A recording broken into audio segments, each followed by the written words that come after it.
যদি থাকে হৃদয়ে প্রেম আর যদি থাকে হৃদয়ে ভালোবাসা তাহলেই সবকিছু সম্ভব।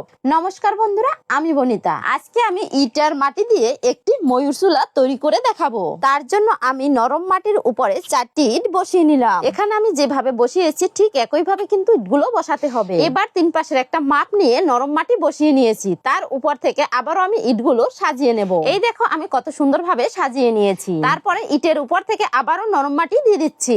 নরম মাটিটা দেওয়া হয়ে গেলে উপর থেকে আবারও আড়াআড়ি ভাবে ইটগুলোকে সাজিয়ে দিতে হবে। তারপরে একটা স্ট্রাকচার তৈরি করব। তার জন্য আমি এখানে কতগুলো বাঁশের চেরা সাজিয়ে নিলাম। এই স্ট্রাকচারের উপর থেকে আমি নরম মাটি দিয়ে দেব। আমি এই প্রথমবার ময়ূর চুলাটি তৈরি করতেছি। যদি কোনো জায়গায় ভুল হয়ে থাকে তাহলে কমেন্ট করে জানাবে। মাটিটা দেওয়া হয়ে গেছে, এবার সমান করে নিতে হবে। এরপরে উপর থেকে একটি রঙের কোটা বসিয়ে তার পাশ থেকে উঁচু করে মাটি দিয়ে দেব। একইভাবে বিপরীত চুলাটিতেও দিয়ে দিতে হবে।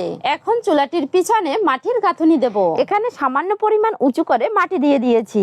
তারপরে উপর থেকে কয়েকটি বাঁশের চারা বসিয়ে বাকি মাটিটাকেও দিয়ে দেব। বন্ধুরা, আমার এই ভিডিওটি কে কোথা থেকে দেখছো অবশ্যই কমেন্ট করে জানাবে, যাতে আমি তোমাদেরকে ধন্যবাদ জানাতে পারি। এই দেখো আমার সম্পূর্ণ মাটিটা কিন্তু দেওয়া হয়ে গেছে। এবার আমি সমান করে নেব। এখন একটি রডকে মাঝখানে সেট করে মাটি দিয়ে দিতে হবে। এখান থেকে ময়ূরটির পেট এবং মাথাটি তৈরি হবে।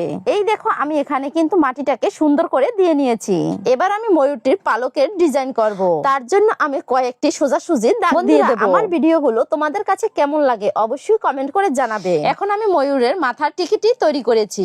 এই ভিডিওতে আমি সম্পূর্ণ কাজ দেখাতে পারিনি, তাই তোমরা ফুল ভিডিওটি দেখে নিও। এখন ময়ূরটির সামনের দিক থেকে কয়েকটি সিঁড়ি তৈরি করে নেব। তার জন্য আমি এখানে মাটি দিয়ে দিলাম আর সমান করেও নিয়েছি। বন্ধুরা, আমার ভিডিওটি ভালো লাগলে একটি লাইক দিয়ে দিও। এবার আমি ময়ূরের পালকের ডিজাইন করতেছি। তার জন্য কৌটোর মুখ দিয়ে গোল দাগ দিয়ে দেব। তাহলে ডিজাইন গুলো দেখতে একই রকম লাগবে। তারপর আমি ভিতর থেকে আরো একটি গোল দাগ দিয়ে দিচ্ছি। এই চুলাটি একটি ইউনিক, তাই আশা করি তোমাদের কাছে খুবই ভালো লাগবে।